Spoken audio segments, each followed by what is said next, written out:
Andriamanitro ny fiainana izanak'olombelona tsy misy izay miafina mitotsitanao ianao no manendrezany Andriamanitro indro ny fikasako voalahatra ny fiainako rehetra dia aminao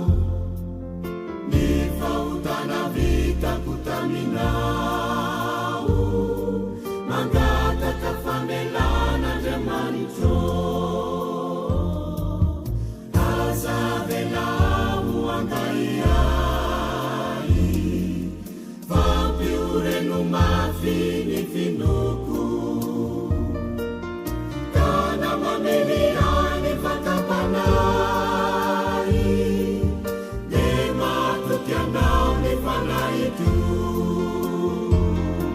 ninofoko malemy no sadikely torovana tsy ampihely kamanay beteza ianao anio Andriamanitro ohery sy tokihoahy mandrakizay ianao no vatolampy sy fiarovako ny herinao no indro izorako ny foko anatikao efa fantatrao iray soa zanakao Andriamanitro aza velao angaiai fampioreno mafy ny finoko kana maneliany fakapanay de matoky anao ny fanaiko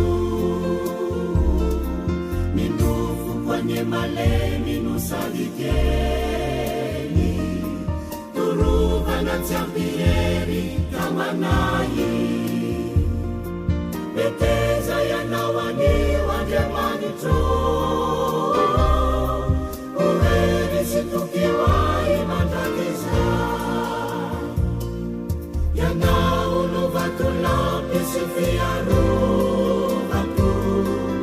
ny herinao no indro izorako ny foko ao anatikao efa fantatrao iray soa zanakao Andriamanitro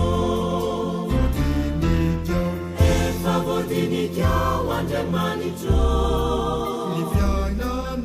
ny fiainana izanak'olombelona tsy misy izay miafina mitotsitanao ianao no manendrezany Andriamanitro indro ny fikasako voalahatra ny fiainako rehetra dia aminao ny fahotana vitako taminao mangataka famelana